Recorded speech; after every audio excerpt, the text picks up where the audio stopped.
तो आज हम जिस मूवी को एक्सप्लेन करने वाले हैं वो मूवी एक स्पेनिश मूवी है, जिसमें हमको मालूम चलेगा कि जब एक इंसान अपनी भावनाओं पे काबू नहीं कर पाता पर उसकी मजबूरी है कि उसको काबू करना है, और यही आज हमको इस मूवी में मालूम चलेगा। तो मूवी स्टार्ट होती है जहाँ पर एक जंगल में एक नन घूम रही होती है। इस नन का नाम होता है मारिया, और तभी उसको टहलते टहलते एक आदमी दिख जाता है जो कि पूरी निर्वस्त अवस्था में होता है और मारिया से कहता है गुड मॉर्निंग, और मारिया डर के मारे वहाँ से भाग जाती है। अब उसने ऐसा क्या देख लिया था ये तो हमको दिखाया नहीं गया। अब वो जाती है अपने भगवान के पास और उनसे माफी मांगती है कि वो सब देखकर मेरे मन में जो भी ख्याल आए उसके लिए क्षमा चाहती हूँ। तभी वहाँ पर एक और लड़का आता है, इसका नाम हमको मालूम नहीं, तो इसका नाम होगा मुन्ना। मुन्ना चलाता है भेड़ें और वो मारिया से कहता है कि मेरे पास और भी है, और मारिया उन भेड़ों के साथ खेलने लगती है कि तभी उसको वही आदमी दिखता है जो उसको थोड़ी देर पहले निर्वस्त अवस्था में दिखा था, और वो उसको खाने के लिए एक सेब देता है। और सिस्टर मारिया उससे काफी घबराई आती है कि मेरे मन में अब वही विचार आएंगे, और वो वहाँ से रफ्तार में भाग जाती है। और ये आदमी एक विलन जैसी स्माइल करता है और इसका नाम होगा राकेश। मारिया एक बहुत बड़े जंगल में काफी और ननों के साथ एक चर्च में रहती है, और इन सभी का काम है भगवान की प्रार्थना करना और सादा सिंपल खाना खाना। और अब किचन में एक सीनियर नन आती है और इन दोनों पे काफी गुस्सा होती है कि जल्दी खाना बनाओ, और ये चश्मे वाली नन होती है सबसे सीनियर नन। और जब ये लोग खाना खाते हैं तो मारिया काफी परेशान होती है राकेश की वजह से,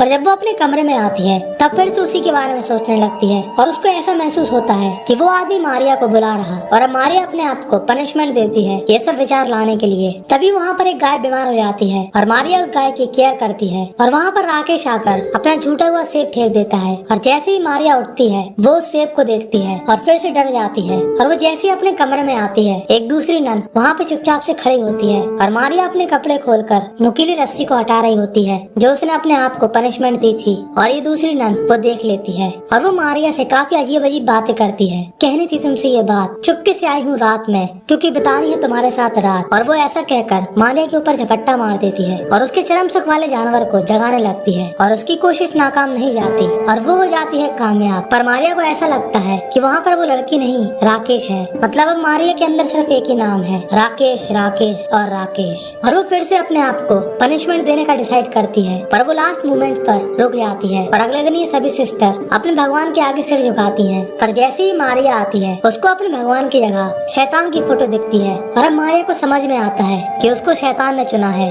और वो चाहता है कि सभी नने नरक में जाएं, और फालतू में अपने आप को पनिशमेंट देना बेकार है। शैतान ने मेरे को चुना है तो मैं वैसे ही रहूंगी। और अगले दिन मारिया जंगल की ओर निकल जाती है। तभी वहाँ पर उसको मुन्ना मिलता है, और वो मुन्ना के बगल में बैठकर अपने कपड़ों को ऊपर करके पैर धो रही होती है, और मारिया उससे बड़े लोगों वाले सवाल पूछती है कि क्या तुम्हारी गर्लफ्रेंड है या तुमने कभी बूम बूम किया।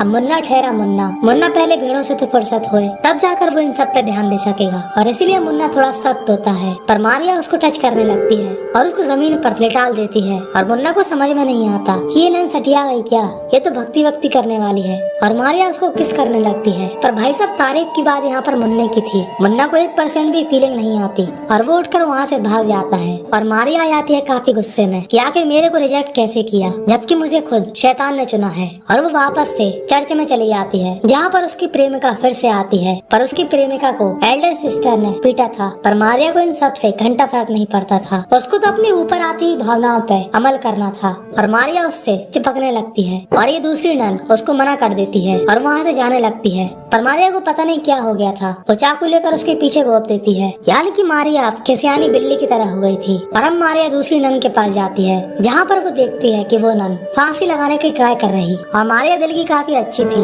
वो हेल्प करना चाहती थी, और वो उस नन को धक्का दे देती है और वो नन फांसी में लटक जाती है। दरअसल इस नन ने फांसी इसलिए लगाई थी क्योंकि एल्डर सिस्टर उसको काफी डांटती थी, और इस नन की हेल्प करने के बाद मारिया जाती है बाहर मुन्ना के घर में, और मुन्ना वहाँ पर सो रहा होता है, और मारिया मुन्ना की दादी की हेल्प करती है। पर वो मारिया की दादी की हेल्प करने नहीं आई, वो तो अपनी जरूरत का सामान लेने आई है। और मारिया पहले इंतजार करती है कि ये दादी जैसे ही सोएगी मैं जाऊंगी मुन्ना के पास, और जैसे ही दादी सोती है मारिया जाती है मुन्ना के पास और चुपचाप से अपने पूरे कपड़े खोलकर उसकी रजाई में घुस जाती है, और जिस सामान को वो लेने आई थी उस सामान पे हाथ रख देती है, और तभी मुन्ना उड़ जाता है और वो मारिया को अपने ऊपर से हटाने लगता है, और मारिया एकदम से खिसियानी बिल्ली की तरह खिसिया जाती है और वहाँ पर पास पे रखे चाकू को मुन्ना की छाती पर घोंप देती है और उस कुटिया में आग लगाकर वहाँ से भाग जाती है। और फिर से उसको रास्ते में राकेश का काटा हुआ सेब दिखता है और अगले दिन 2 सिस्टर आकर उसको बताती है कि मुन्ना की जलने से मौत हो गई। पर मारिया उसके पास फिर से जाती है क्योंकि मारिया अपना लॉकेट उसके हाथ में ही छोड़ गई थी और वो उस लॉकेट को उससे ले लेती है। पर ऐसा करते हुए उसको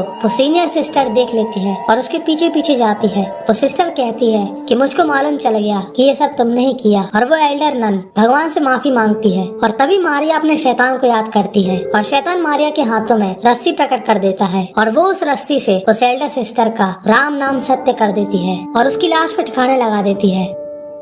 और अब सभी लोग मिलकर उस लाश को गाड़ने जाते हैं। पर तभी मारिया को ऐसा रियलाइज होता है कि उसने कितनी बड़ी गलतियां कर दी और वो एक गुफा में जाकर अपने भगवान से माफी मांगती है कि तभी वहाँ पर फूड वेस्ट करने वाला राकेश आ जाता है और मारिया से कहता है कि तुम्हें शैतान ने चुना तो तुम हमारे जैसी हो और हम सभी ननों को अपने जैसा बनाएंगे, ना कोई पाबंदी, जो करना है वो करो। और अब सभी नन मिलकर मारिया को अपना हेड बना देती है और अभी लोग चर्च में जाकर खूब मस्ती करते हैं, खूब खाते हैं, पीते हैं, यहाँ तक कि निर्वस्त अवस्था में डांस करते हैं। और मारिया को ये सब देखकर बिल्कुल भी अच्छा नहीं लगता और तभी सब नन मिलकर मारिया को चाकू घोंप देती है और मारिया लड़खड़ाते हुए अपने कमरे में जाती है और वहाँ पर लेट जाती है कि तभी उसके खून का धब्बा गायब हो जाता है कि तभी वहाँ पर वही नन आती है जिसको मारिया ने मार दिया था। दरअसल मारिया जंगल से लौटने के बाद सपना देख रही थी और जितना भी इस मूवी में कांड हुआ वो सिर्फ मारिया का एक सपना था, यानी कि खोदा पहाड़ और निकला सपना। और बस यहीं पर ये मूवी थी एंड हो जाती है।